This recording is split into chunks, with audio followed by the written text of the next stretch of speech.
sobre o conteúdo da obra. Apresentação Rosimeire Salles.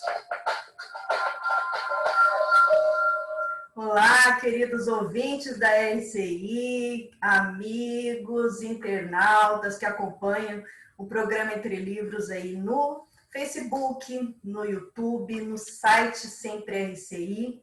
Nós estamos com esse programa gravado, então as perguntas elas podem ser enviadas através do Facebook, a gente vai encaminhar a autora convidada e a gente vai estar aí na medida do possível respondendo a vocês.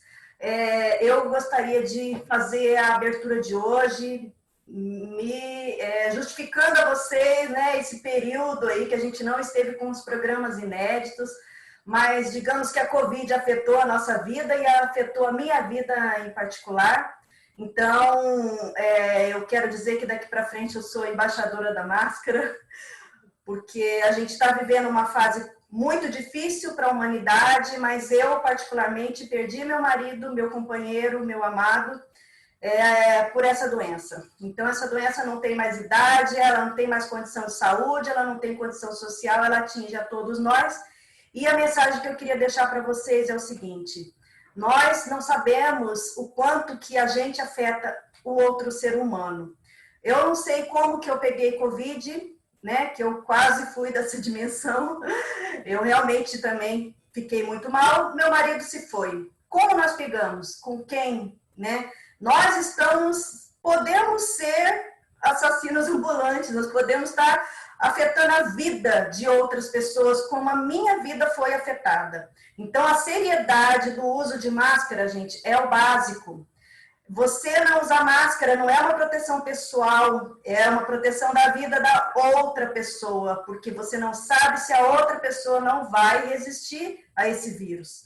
Então, eu gostaria de deixar esse recado, eu quero dizer que eu vou estar sempre lembrando da seriedade que álcool, é o básico, gente. Distanciamento pode parecer uma besteira, mas a gente está perdendo milhares de vidas. E milhares de rosas estão desamparadas, estão sentindo a perda de seus amados, né? Como milhares de Moacir, e aqui eu deixo minha homenagem a ele, Moacir Gonçalves, meu querido, né, amigo, amor eterno, que não resistiu a essa doença. Então, gente, fica aí esse recado, tá? Eu assim, levo muito a sério isso, porque ela realmente é uma doença que a gente não sabe as consequências e o alcance que ela tem. Então, hoje eu abro esse programa com um sentimento de muita gratidão a vocês por estarem acompanhando a gente, mas também com um sentimento de tristeza, né, sabendo que muitas pessoas estão sendo afetadas por essa doença. Mas vamos deixar o aspecto positivo, e eu quero dar as boas-vindas à nossa autora convidada. Então, olha, a Tuíne, ela está aqui hoje, a Tuíne Medeiros Vilela Daros. Ela que é graduada em pedagogia e também em processos gerenciais, ela é mestre em educação, né? Ela desenvolve pesquisa na área da cultura, da linguagem, da infância, da escolarização e estuda também as formas de participação social das crianças. Ela também é autora veterana, já tem outros 2 livros publicados, um deles nós já tivemos aqui no programa, que foi a Sala de Aula Inovadora, né? Que é uma parceria aí com o Fausto Camargo, e também acabou de lançar recentemente a obra A Sala de Aula Digital, então ela está absolutamente integrada aí nesse contexto, atualizada, né, e fazendo altas produções aí intelectuais. Então, Tuíne, seja muito bem-vinda ao nosso programa. É uma satisfação a gente estar podendo falar desse tema, né, Tuíne? Porque, olha, a gente está vivendo uma nova era, mas o que você traz aqui nessa obra, gente, a obra que nós vamos falar hoje, para quem tem a oportunidade de ver a capa do livro, né, pelas mídias sociais, está aí, para que serve aprender a ler e escrever. O subtítulo é Os sentidos que as crianças atribuem à linguagem escrita. Então, primeiro eu quero perguntar para você, Tuíne, para que serve aprender a ler e escrever? Seja bem-vinda. Obrigada, Rose. É um prazer estar aqui falar contigo, né? A gente que sempre está ensaiando esse momento, esse encontro, mas devido a tantas coisas, tantos compromissos e tudo que a gente vem vivenciando, às vezes fica complexo. Mas eu agradeço por estar aqui, me sinto muito privilegiada e mencionando as suas palavras iniciais, né, eu acho que a gente realmente precisa se solidarizar, né, entender que não é fácil, que tem que se cuidar, a responsabilidade é de todos, não adianta a gente ficar esperando decretos e governantes, a responsabilidade é nossa, né? E o meu marido também teve Covid, não passou pela mesma fatalidade que o seu, felizmente, mas o desespero que a gente fica de ver um ente querido, você não sabe como a doença vai invadir o seu organismo, como ela vai reagir. Eu sou do grupo de risco, ele teve que ir para um motel para poder ficar ali, ficou sozinho para não passar para a família. Então, uma responsabilidade que a gente tem e às vezes uma pessoa não se cuida, fica aí propagando, né, sem ter os cuidados necessários. Então, me solidarizo com a tua perda e de fato, acho que gostei do seu lema, defensora da máscara, a névoa do álcool gel, né, porque a gente realmente precisa se cuidar. Bom, falar do livro, para que serve aprender a ler e escrever, é um prazer imenso, porque é o meu primeiro livro, né, Rose? E a editora Epígrafe viabilizou esse grande sonho. Eu tinha um sonho de publicar um livro, aquelas coisas da gente que entra no mundo acadêmico e você idealiza ter um registro seu, uma construção sua. E aí eu tive essa oportunidade, né, viabilizada pela editora Epígrafe, de ter meu primeiro livro publicado. Esse livro, o conteúdo dele, ele foi fruto da minha dissertação de mestrado, finalizada em 2014. Depois, durante o ano, a gente atualizou, trabalhou para transformar essa construção, essa escrita mais acadêmica para uma dissertação no conteúdo de livro. Em 2015, a gente conseguiu divulgar. Mas é uma pesquisa muito atualizada, justamente porque ela fala sobre um tema que é altamente relevante, que é a função social da escrita, né? E perceber como as crianças, elas atribuem esses sentidos à escritas, estão intimamente ligados com as percepções das professoras, de como a sociedade passa para ela, de como ela vai socializando, então, essa esfera de socialização, de produção, do culturamento dessa criança com as funções sociais da escola, com a função social da escrita, é resultado do que a gente chama, né? É a nossa alteridade, é aquilo que tem no outro, aquilo do outro que está em mim, né? Aquela construção por meio de uma dialogia que a gente vai atribuindo grandes sentidos. E é muito interessante, porque a criança, quando ela inicia o seu processo de escolarização, e ali a gente investigou bem no contexto do ingresso, né? Então, da fase dos 5 para os 6 anos, logo quando a gente teve uma ampliação do ensino fundamental, ainda hoje as crianças estão ingressando com 6 anos, aqui em Foz do Iguaçu, por conta de um decreto estadual paranaense, entraram com 5 anos e completando 6 durante o ano letivo. Então, crianças muito pequenas, né, de pouca idade, e fazendo essa inserção bem da função da escrita. Então, de modo geral, o nosso livro, o meu livro, ele que foi orientado pela professora Ivete Broto, né, ele foi um mestrado feito na Unioeste de Cascavel. Então, ele vai tratar justamente desses sentidos, dessa função social que a escrita, que as crianças vão atribuindo ao longo do seu início de processo de escolarização. Então, você faz uma abordagem inicial da questão teórica, né? Traz aí alguns pensadores, principalmente aí Bakhtin, é isso?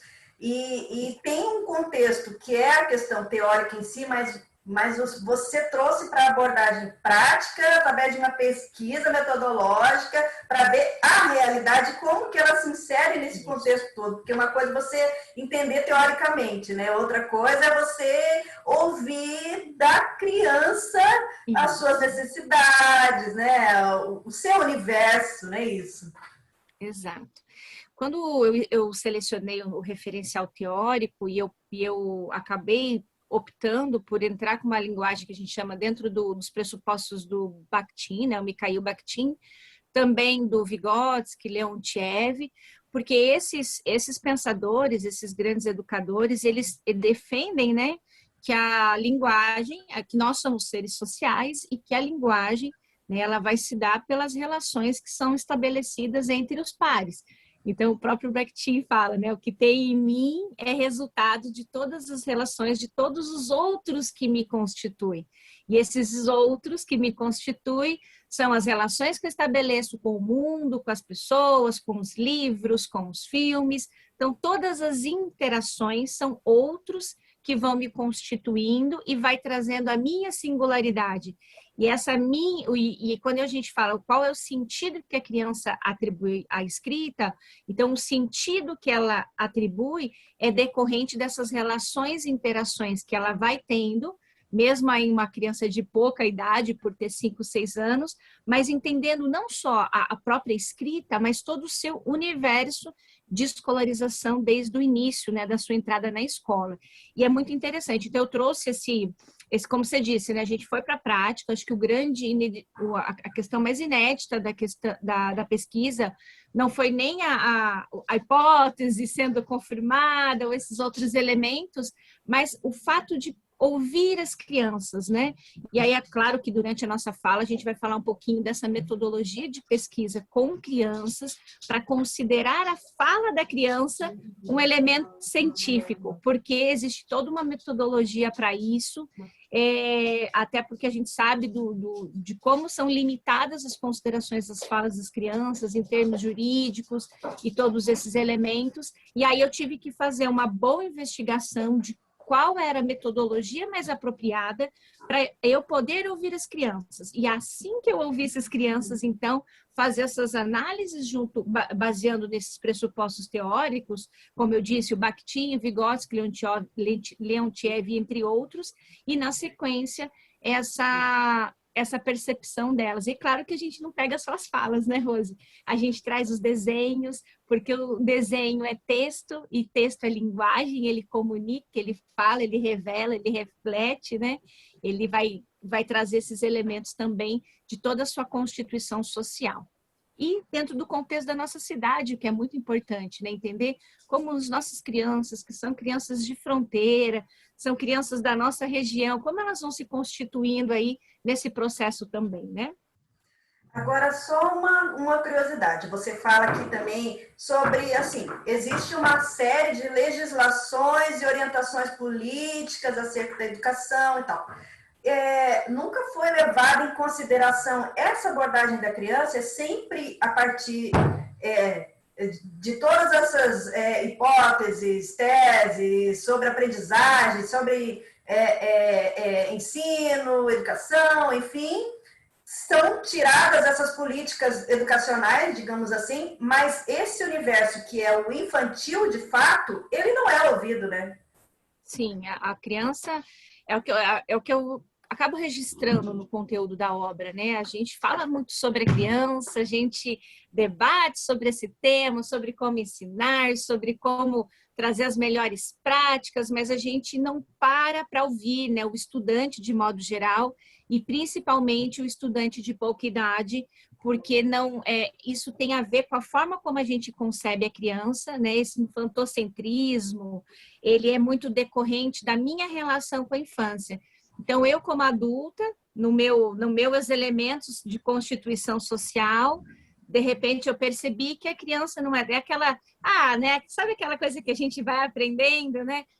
Sai daqui que criança não tem que participar dessa conversa, ou não, ela está em desenvolvimento, portanto, ela não vai entender o que está acontecendo. Então, eu não considerar esse aspecto como elemento que deve ser também atendido é um ponto muito... acaba tendo consequências muito significativas no aprendizado, porque quando você para ouvir as crianças, quando você para entender as suas necessidades, e é interessantíssimo, a gente tem registros de fala que tem uma criança, ela chega e fala assim, olha, escreve isso aí, fala tudo para a professora, porque quando a gente começa a abordagem, eu explico para a criança, olha, o que é essa pesquisa, para que serve, o que eu vou fazer, que faz parte da própria metodologia. E aí teve um menininho e ele disse assim, não, mas eu quero que você registre que é para as professoras saberem e para elas aprenderem. Então, olha, que bom que você está me ouvindo, porque eu quero que elas aprendam o que eu estou vivendo não está tão legal. Mas também a gente teve muitas experiências, muitos relatos muito significativos e muito positivos. Então, em relação à sua inserção na escolarização, ao mundo da escrita, né, que é esse mundo de significação, de atribuição de sentidos, durante todo esse primeiro ano oficial que eu digo assim, obrigatório, né? Hoje, agora, a partir de agora, a educação infantil, a partir dos 4 anos, ela já faz parte, mas na ocasião ainda não era uma obrigatoriedade. Isso tem a ver com o que você chama de adultocentrismo e infantocentrismo, não é isso? É isso, é isso. O infantocentrismo é como eu leio a infância a partir da minha experiência de infância. Então, quando a gente diz assim, olha, eu vou ensinar para você, porque para ser feliz, para ser criança, você tem que brincar de queimada na rua, você tem que fazer amarelinho. Isso é ser criança. Essa infância que você vive hoje não é tão interessante. Então, o infantocentrismo é eu compreender a infância a partir da minha experiência como ideal da infância que eu tive, né? Ou que ela foi construída na minha cabeça como infância ideal. Mas quando a gente começa a comparar as infâncias, e aí a gente tem diversos conflitos geracionais, né? Da infância de hoje com a minha infância, com a infância do meu pai, com o tipo de vivências infantis que são caracterizadas por próprio dessa faixa etária, e isso é o adultocentrismo, é a forma como eu compreendo. E o infantocentrismo é a compreensão de fato dessas relações.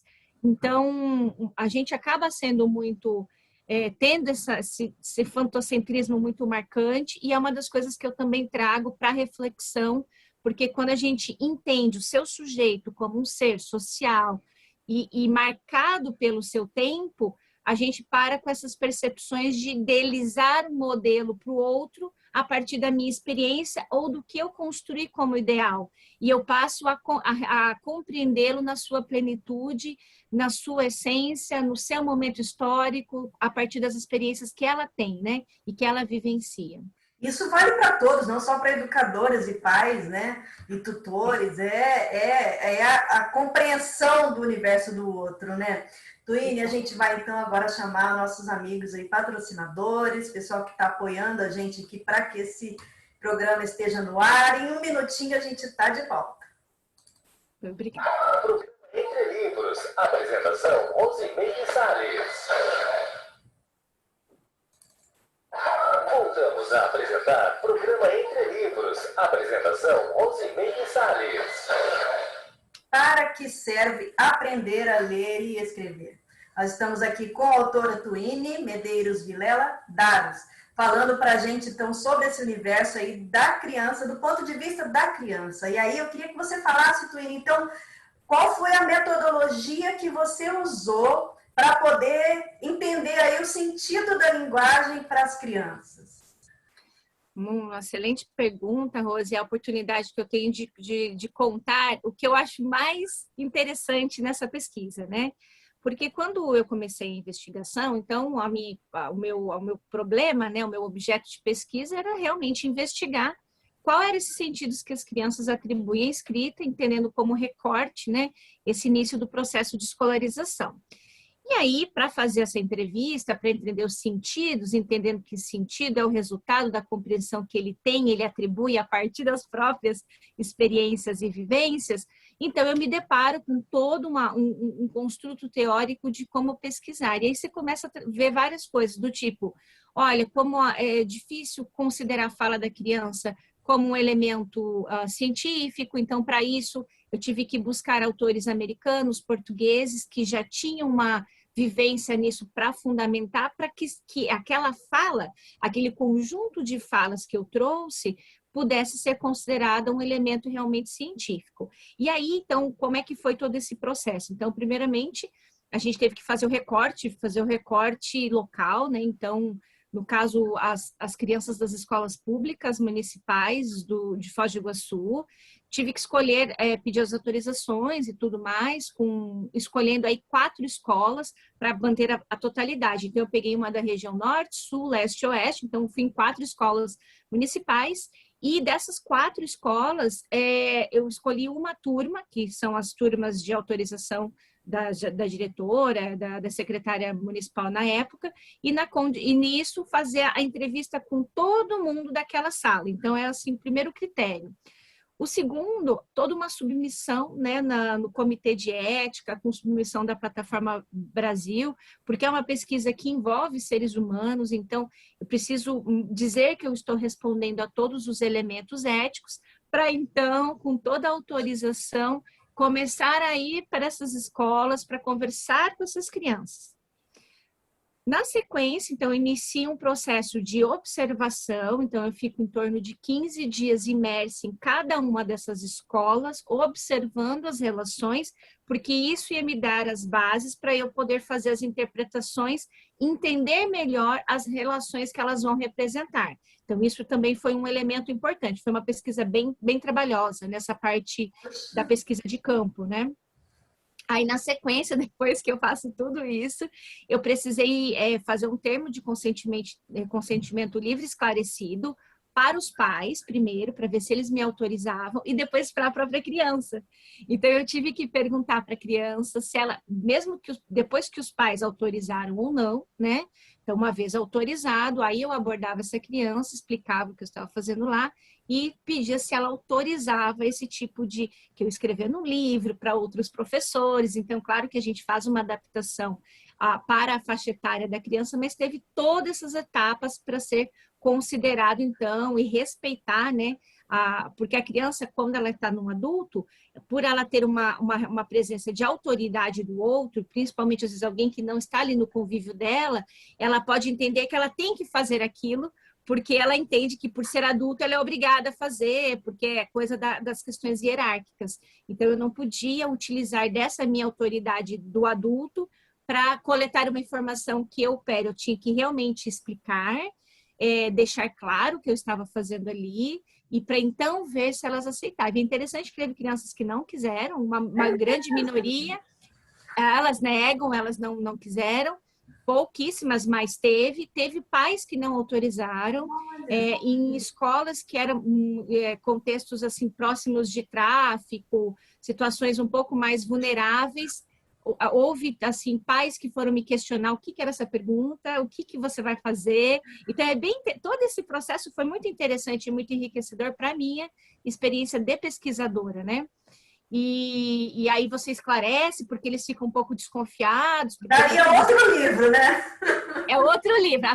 Tanto que geralmente um capítulo de pesquisa, ele não vai passar de 5, 6 páginas, porque, principalmente para um livro, mas na dissertação foram mais de 40 páginas, só para explicar todo esse passo a passo, para ser considerado esse elemento mesmo de um processo de pesquisação, né, com todos os elementos pautados aí. Então, eu tive que investigar muito a metodologia para depois abordar. Bom, depois que eu fiz tudo isso, a observação, pergunto para os pais, depois eles devolvem os termos, e pergunto para as crianças, elas devolvem os termos, aí eu tenho o meu grupo, né? Vou chegar no meu grupo. E ainda assim, quando eu vou fazer essa abordagem direta para as crianças, a metodologia consiste em você sempre levar 2 crianças ao mesmo tempo, né? Porque, de acordo com a Corsara, é assim, quando você questiona, por exemplo, uma criança, aí você diz assim, olha, então, para que serve a escola? O que você acha? Aí ela fala, a escola serve, por exemplo, né? Está só para a gente trabalhar, muito difícil. Aí o outro amiguinho vai lá e fala, não, mas é para tal coisa. Então, essa relação de um conversar com o outro é considerado fundamental justamente para que a essência da informação ela fique materializável e aquilo que às vezes é fantasioso, que a criança pode comunicar, pode não ser uma inverdade, apesar que para ela é verdade, né? Então, isso também eu tive que ter esse cuidado de trazer 2 crianças de cada vez. Então, eu me direcionava a uma e me direcionava a outra na sequência. Eu entrevistava as mesmas perguntas, mas sempre uma e depois a outra, para elas se sentirem seguras, que estão com um colega da sua faixa etária, e também para ter essa relação entre eles durante esse elemento. Depois que a gente chegou, então, ao todo foram 4 escolas, 67 crianças, né, entrevistadas. São perguntas que vão, e no livro tá todas as questões que foram feitas, né? desde da função da escola, para que serve, é muito interessante como elas vão trazendo esses elementos da família para ficar rico, para trabalhar, né? E eles vão trazendo funções que não são coniventes com a função social mesmo de fato da escola, mas aquilo que está no ideário da família, da própria escola, da compreensão do seu local, né? E isso é o que é interessante, como a pesquisa vai evidenciando e trazendo esses sentidos. E depois que eu fiz todo esse processo de entrevista, então, com essas 60, então, ao todo, já reduzindo todas essas crianças, foram 4 escolas, com 67 crianças, né, entrevistadas. Quando eu termino de fazer todas as entrevistas, durante o processo de entrevista, eu também utilizava o desenho como um segundo recurso, então, trazia os lápis, as cores, né, todo o material artístico para ela fazer as representações, e o desenho da criança, considerado linguagem, também era um elemento de fazer essas representações desse contexto da educação, e, sobretudo, dando ênfase no processo de apropriação da linguagem escrita. E aí, depois de todos esses elementos, a gente faz a transcrição e aí seleciona as frases, né? Você Com base gravava nas tudo? categorias. Gravava. E esse número Depois 67 é aleatório? Por que o 67? Foi um resultado depois de... Cada turma tem uma média de 20, 30 crianças. Mas aí não eram todas, né? Que às vezes os pais não autorizavam, uma criança às vezes faltou no dia, ou não se sentiu confortável de compartilhar, não quis, ficou com... Enfim, né? Então, existe um respeito profundo pela criança, pelo outro que está ali, entendendo que eu preciso respeitar os limites, a sua compreensão, e não usar da minha autoridade de pesquisadora, de adulta, para conseguir aquilo que eu preciso. Então, isso é um ponto muito importante, porque senão a criança pode tender a dar as respostas que eu gostaria de ouvir a partir disso. Então, e aí você está indo para um caminho de comprovação da sua hipótese sem, de fato, ter a pesquisa. Então, por isso que precisa ter todo esse passo a passo para conseguir chegar na informação e aí categorizar. Quando eu termino esse processo de fazer a transcrição das falas delas, e foi assim, eu acho que mais de 60 horas de áudio, né, transcritos e tudo mais. Então, eu seleciono as falas principais, a gente categoriza, né? Então, eu defendi aí as categorias, que é a alteridade, que é aquilo que está no outro e que está nele, mas que é uma percepção do outro. A polifonia, que é esse conjunto de vozes que vão circulando. Então, quando eu estou aqui dizendo para você, eu estou falando um pouco do que o Bakhtin pensa, um pouco do que eu entendi pela minha experiência, um pouco do que eu entendi pela percepção que eu tive da minha infância. Então, a polifonia me traz essas múltiplas vozes dos outros contidos nas minhas, e o próprio sentido, né? A própria dialogicidade que a gente que é pela relação pelo estabelecimento de um diálogo profundo entre o entrevistador e a criança. E aí algumas questões que as crianças colocaram, né, eu acho que vale a pena a gente falar um pouco, né? Primeiro é essa relação da expectativa ou da visão da criança sobre a escola não ser da própria criança, mas ser fruto do que a mesologia, do que a família, do que a própria escola, a sociedade fala para ela que é a escola, não é mais ou menos por aí? Exatamente. Então, quando eu começo, até para chegar nas perguntas do que de fato que era a essência da pesquisa, que é o que é ler e escrever para você, né? O que você está entendendo? Você está entrando nesse universo, você está sendo alfabetizado, você está entrando na escola, mas o que é essa experiência para você? Porque às vezes a gente ouve muita crianças agora, por exemplo, sai da educação infantil, vai para o fundamental. E aí, às vezes, os pais dizem assim, olha, agora é sério. Agora acabou essa coisa de brincar, porque agora a reprovação pode acontecer. Então, às vezes, é um valor que a família tem e deposita na criança. Então, ela vai com aquela ideia de escola, né? Aí, os usos também, por exemplo, do próprio recreio... Imagina. Do próprio recreio, do brincar como objeto de negociação. Então, a gente sabe que brincar é um direito da criança e que você tem que fazer os intervalos para que ela exerça isso, porque é importante para o desenvolvimento, entre outros elementos, socialização. E aí, quando às vezes um professor utiliza desse benefício do brincar como objeto de negociação para o aluno se comportar, né? De um espaço educativo que a gente tem que entender. Então, todas essas relações, elas vão ficando mais claras a partir da medida que a gente começa a ouvir e ver, perceber, né, dentro das categorias esses elementos. E aí é interessante, a gente pode até destacar algumas falas aqui para você, estou procurando algumas, mas uma das que eu gosto de destacar quando começa, então eu pergunto assim para eles, né, para que você vai para a escola? E aí um menino diz assim, para ser gente grande e importante, né? E aí você foge daquele roteiro que a gente chama que é semi-estruturado para entender o que é ser gente grande e importante, então. E aí a criança diz que é ser um advogado, é ser um médico, igual a pessoa que a mãe trabalha para uma família. Então você começa a perceber esses outros, por isso a polifonia, né? Por isso esses elementos. Então, qual que é o sentido da criança atribuindo à escola? É que a escola é o local de transformar em gente é importante, né? É o lugar de passagem aí que então eu não sou importante, então eu só vou ser importante quando eu ter uma profissão. Então, esses pilares que a gente fala, né, da cultura que estão materializados, acabam sendo trazidos ali, e às vezes a gente no cotidiano esquece de dialogar sobre, não, ela é importante e já ela não precisa disso para ser importante, né? Mas como isso vai ficando evidente aqui. E o que a pessoa acha que é a escola e o que a escola representa para ela, né? Isso. E aí você começa a perguntar, né?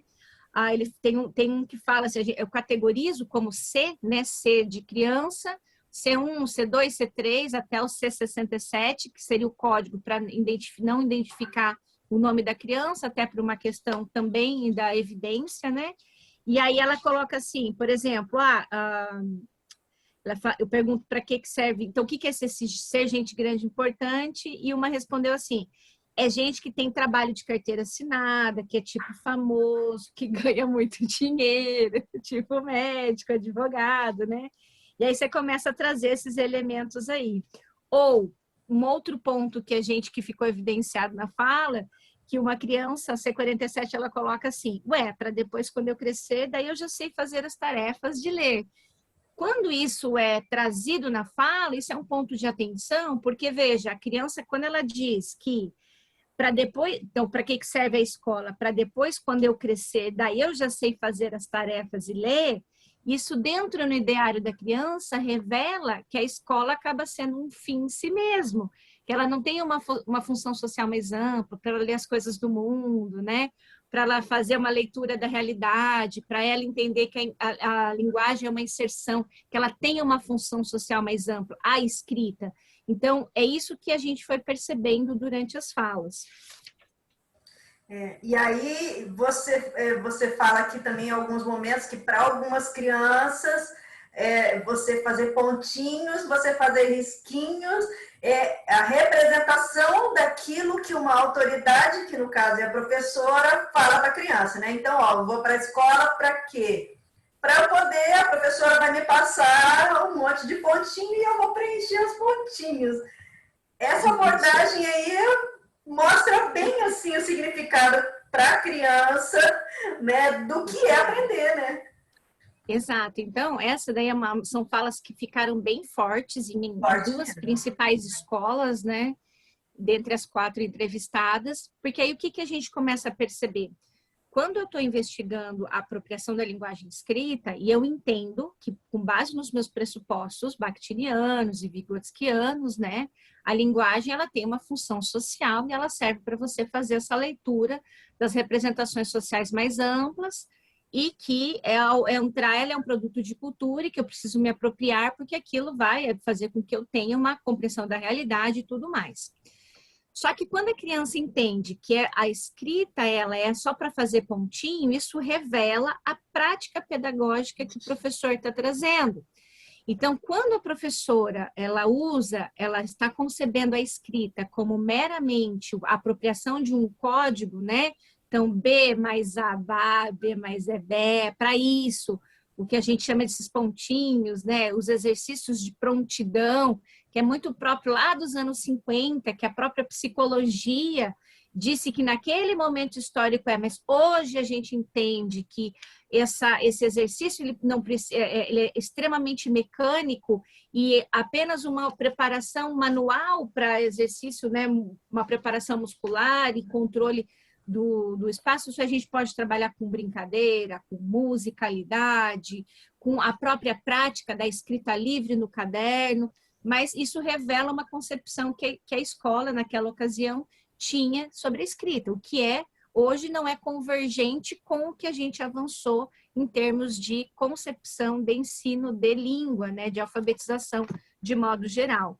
Mas é isso que a escrita vai trazendo, que os desenhos vão trazendo, né? Então, para a gente aprender hoje a ler e escrever, você tem que usar a escrita, ela é uma unidade de sentido, ela não é meramente um código para ser desvelado. Ela, óbvio que ela tem que entender as letras e os sons, e compor, mas mais do que para letras e sons, né, o código, ela tem que ter uma função, ela lê para entender algo. Então, quando a criança está lendo e não está entendendo o que está lendo, que vai gerar o analfabetismo lá no futuro, né? Então, a gente começa a ver uma inserção da escolarização não conforme com aquilo que seria o ideal, entendendo da função social da própria escrita, né? Que é o ato em si, não é o significado ou a relação interpessoal, social que traz a escrita em si e o processo de aprendizagem em si, né? É muito Exato. mecânico, né? E realmente significa que a gente, né? 2021, vamos supor, seu livro é de 2015. 2015, né? Então, pouquíssimo tempo atrás, a gente ainda tinha escolas aqui em Foz do Iguaçu com uma metodologia de ensino de décadas atrás. Uma metodologia tradicional, né, que desconsidera. É surpreendente, mas isso é realidade bem nacional. E isso que é interessante, né? A pesquisa, ela foi local, mas ela revela uma realidade nacional, né? Em que mostra como a gente tem que avançar no ensino da linguagem, em especial no início do processo de escolarização, porque até quando a gente começa a olhar os indicadores, as provas Brasil, Enem, você já vê que elas já não são ideais, óbvio, longe de serem ideais, mas elas já vão trazendo uma concepção de uma linguagem mais elaborada, de você fazer uma análise da realidade, da sociedade. Então, eles vão trazendo. Então, a escrita precisa acompanhar, não para atender essas provas, mas ela precisa acompanhar porque isso é uma necessidade social mais ampla. E aí, quando eu tenho um início de processo que faz isso e que também revela um dado nacional, porque, de modo geral, o Brasil ainda precisa avançar muito. Por exemplo, você pega alguns países já estão comemorando totalmente o analfabetismo, né? Ou já está totalmente erradicado. No Brasil, a gente ainda tem isso. Então, tem os dados que vão trazendo esses elementos.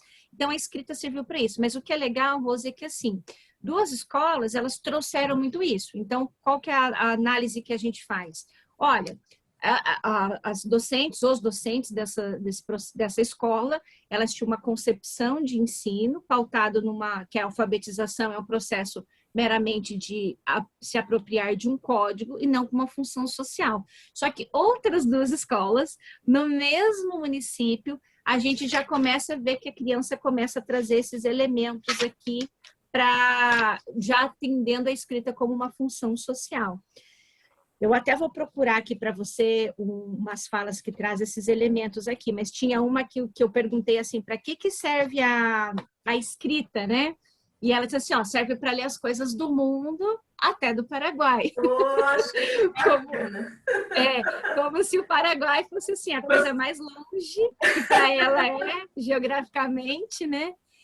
Que vai revelando. Então, depende, e aí traz uma reflexão para a gente, né? Como que nós, como professores, né, estamos concebendo esse ensino? O que a fala da criança, a fala do aluno, o caderno do aluno, ele diz tanto sobre o meu trabalho pedagógico.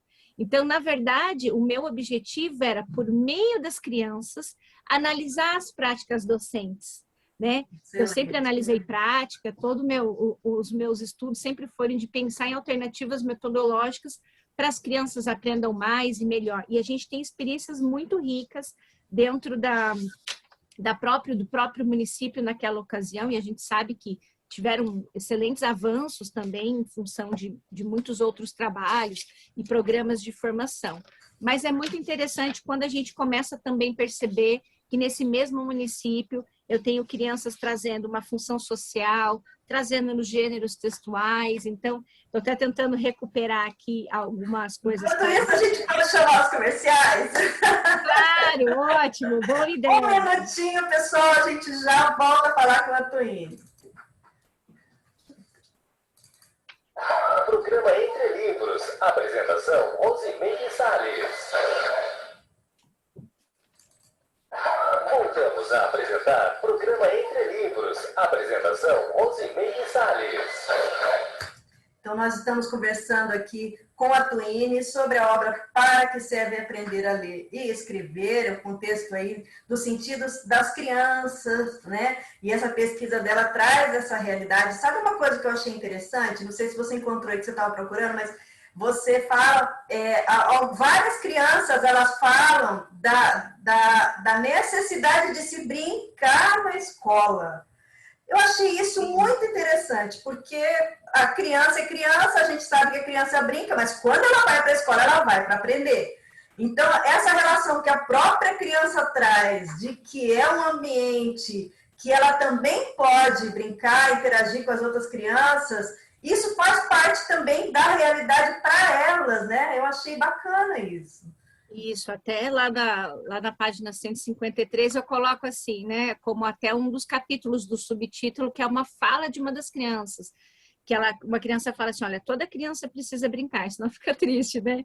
Porque dentro dessa entrevista eu também perguntei sobre como são essas relações de brincar. E o que foi entendido? Também é por isso o infantocentrismo, né? Algumas escolas optaram por utilizar o momento da brincadeira como objeto de negociação para que a criança execute aquele conjunto de lições. E como punição. Então, olha, e como premiação. Punição é brinco. Se você fez tudo, você se comportou, você brinca. Se não fez, você não brinca.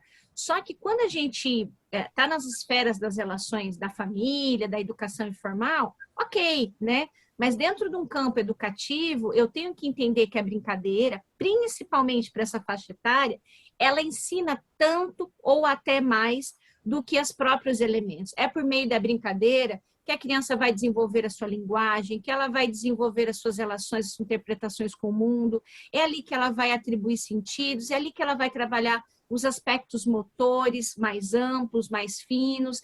Então, quando eu tiro o momento de brincar, que já não é tanto, né? Que eles não brincam tanto assim. Uso como objeto de negociação e coloco uma criança de 5 anos para ficar 4 horas escrevendo, fazendo pontinho, bolinha, risquinho. Vamos olhar um pouquinho para a experiência dela. É terrível, né? É terrível para uma criança que está sendo imersa dentro do seu processo, iniciando, aí junto com aquelas falas de alguns pais, que, provavelmente por desconhecimento, né? Agora é sério, você reprova. Então, a criança ela não precisa dessa bagagem, isso não vai ajudá-la a se desenvolver tendo essas relações, mas é o que muitas crianças trazem, é o que a pesquisa revelou. A realidade dos pais, às vezes, foi essa, historicamente, né? Para eles foi assim, né?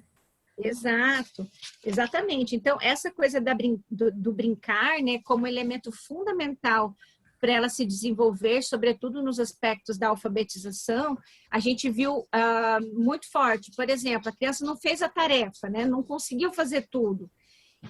Mas não que estava errado, mas assim, você tem muitas horas de caderno, muito treino, que isso a gente já sabe que não é o elemento para consolidar. A gente sabe que já avançamos muito em termos metodológicos para ainda preconizar esse tipo de abordagem pedagógica, né? Isso já não é mais suficiente dentro do contexto mais amplo. Que aí, quando a gente começa a perceber esses elementos das crianças que vão falar, né? Que a escrita é o lugar para... Quando a gente pergunta assim, para que serve ler e escrever? E aí eles falam assim, para ler a Bíblia, porque é uma coisa da cultura deles, ou elas dizem assim, ó, minha mãe leva um papelzinho dela, manda eu ler para pegar o ônibus, para assistir os filmes. Isso já está mostrando que a escrita tem uma função social, porque ele está trazendo dentro do seu contexto de uso. Então, quando a fala da criança diz para mim que ele está aprendendo a ler e escrever para fazer pontinho, bolinha, é ponto de atenção. Esse docente precisa revisar a sua prática, entender que a escrita não é meramente treino ou código. Até porque, sabe aquela história de que a criança consegue copiar tudo no caderno, mas não consegue ler? Sim. Ela está copiando. Isso não é ler e escrever, né? Isso é reproduzir um símbolo que para ela não é nada. Mas quando a gente começa a perguntar para uma criança e ela diz, né? Para pegar o ônibus, para assistir um filme, eu fui selecionando algumas falas no livro, para arrumar um trabalho, para ter uma promoção, para procurar um emprego. Então, ela começa a mostrar para a gente elementos da escrita no seu contexto de uso. Então, isso é um ponto muito positivo, porque mesmo na sua simplicidade ao revelar essa função social, a gente mostra que ela está dando um contexto de uso. E isso é muito importante. As crianças precisam entender o propósito, a significação, por que elas estão ali. E que a escrita ela tem um contexto de uso e que é para isso que ela está aprendendo a ler e escrever. Não é para fazer bolinha, né? Nem pontinho, e nem para poder brincar se a professora deixar. Mas é para que ela use na vida dela. Então, isso é muito importante e a pesquisa também trouxe algumas revelações, né, disso nas falas das crianças também. E esse contexto, assim, principalmente no início da vida escolar, ela é um alicerce, ela é a base, né? Então, assim, eu vi que você fala lá de legislações, está aumentando cada vez mais o período que a criança deve permanecer na escola, mas isso também não significa que a pessoa ou a criança vai sair de lá, né, com essa total compreensão do sentido, né, até porque a gente está vendo assim, olha, fora de brincadeira, na atual era das mídias sociais e das redes sociais, analfabetismo é uma coisa gritante, né, eu fico horrorizada com o tanto de palavras erradas de pessoas com nível superior. Mas, enfim, a partir dessa base, né, se ela está bem alicerçada, você vai ter uma construção melhor até na adultidade, na vida em geral da pessoa, né? Isso, porque aí ela vai poder ler, ela vai compreender, e isso é revelador para a criança. Então, por exemplo, quando a gente começa a investigar um pouco mais, e aí as crianças traziam falas do tipo assim, olha, eu estou aqui na escola, foi bem legal, a gente criou um anúncio com frutas, depois a gente fez uma receita, aí depois eles foram brincando, que vai trazendo coisas maravilhosas também, né? E até os desenhos, eles são representativos. Eu tenho crianças que traz uma criança atrás da outra, que a gente chama do modelo nuca, né? Uma criança vendo a nuca da outra, dentro do quadro, elas trazem isso nos desenhos, o babebi babu. Pronto, eu já sei o que é essa prática, uma prática tradicional, que não trabalha a escrita como uma unidade de sentido, que não mostra a escrita no seu contexto de uso e que a professora concebeu como meramente uma decodificação do código. Quando eu vejo um desenho, porque eu também tenho isso na nossa pesquisa, que a criança mostra uma sala, as crianças brincando, professora com coração, porque eles põem um coração do tamanho do corpo dela, né? Trabalhando em grupos, brincando, dentro do livro, você vê nos desenhos, trazendo, tem um projeto que uma das crianças traz, que é a Margarida, que era como se fosse um brinquedo, um mascote da sala, e daí na maleta da Margarida vinha receita, vinha livro, vinha tudo, vinha uma brincadeira nova. Então, esse mundo lúdico, mas trazendo a alfabetização no seu contexto de uso, isso revela também que essa docente, ela está trabalhando de acordo com aquilo que a gente elencou lá nos pressupostos teóricos, entendendo a linguagem, né, como unidade de sentido, como trazer os seus elementos de constituição humana, de compreensão e desvelamento social mais amplo. Então, isso é muito positivo para a gente quando a pesquisa também traz esse elemento, né?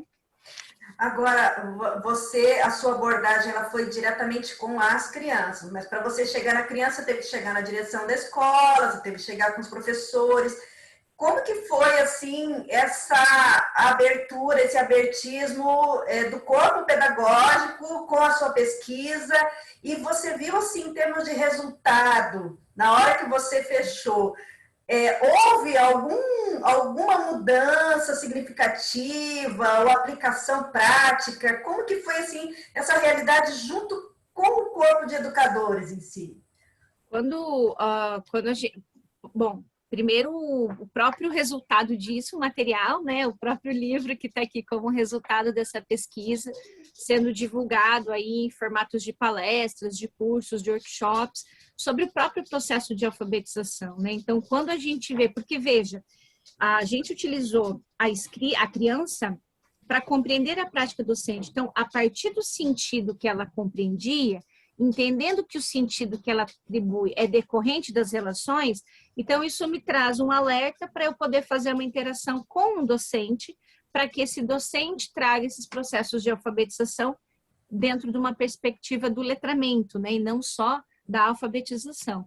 Então, acho que o resultado foi, na verdade, ela comprovou uma hipótese de que você tem as crianças atribuem sentidos a partir das experiências que elas têm, né?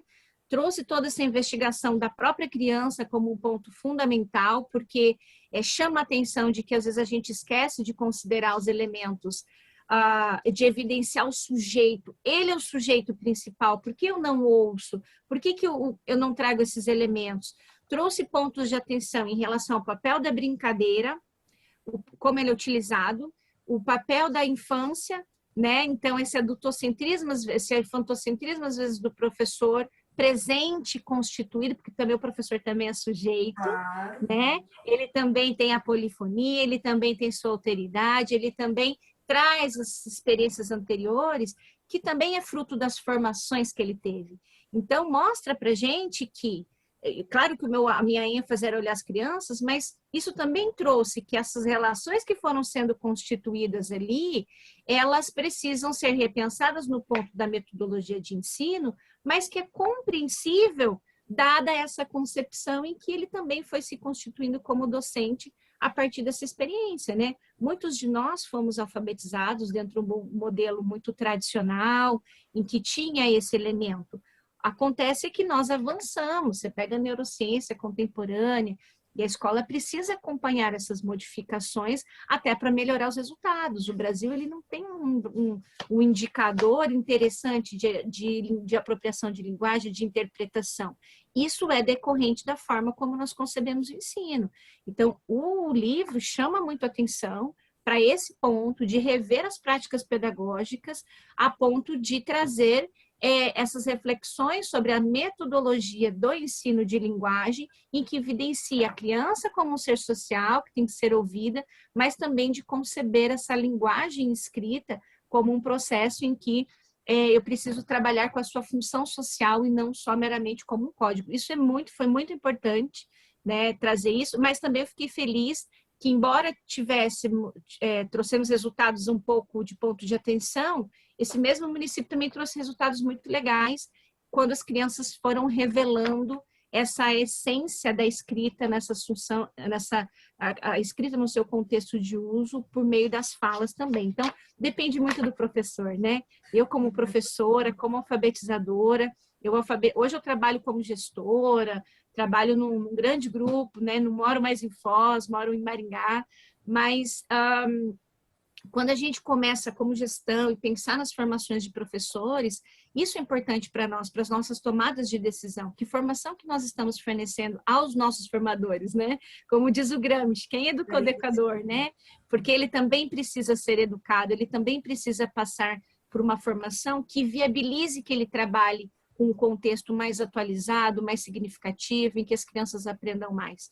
Então, isso só, na verdade, intensificou essa necessidade, da qual a gente já tinha uma hipótese que era essencial, mas que fica cada vez mais evidente com a realização da pesquisa.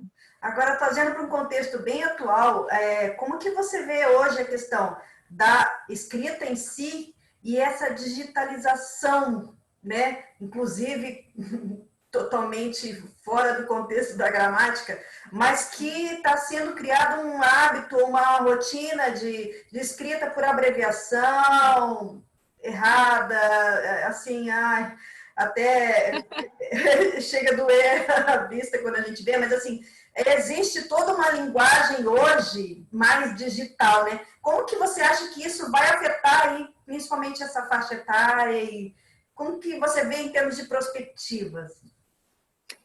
Eu não vejo como, assim, o fato de ter uma linguagem, uma net linguagem, né? Isso. Eu não vejo como um aspecto, porque, por exemplo, se a gente for olhar hoje a criança, o adolescente, ele lê mais, porque ele está conectado o tempo todo. Então, se nós, professores, queríamos que os nossos alunos lessem o tempo todo, hoje eles leem, porque eles estão o tempo todo lendo alguma coisa, ainda que não seja o objeto daquilo que é o ideal de leitura, talvez, né? Ele está em pleno contato com a escrita. E é claro que ele vai se apropriando. O que a gente tem que entender é que, num contexto da internet, ele utilizar aquela linguagem, ok, isso não tem um problema. O problema é quando eu, dentro de um outro contexto, eu não faço as adequações. Então, se eu estou dentro de um trabalho, eu não vou escrever para o meu chefe ou um recado formal, você com VC, né? Deu match, você não vai ficar escrevendo coisas assim. Então, isso também faz parte da Constituição. Quando a gente fala das variações linguísticas, né?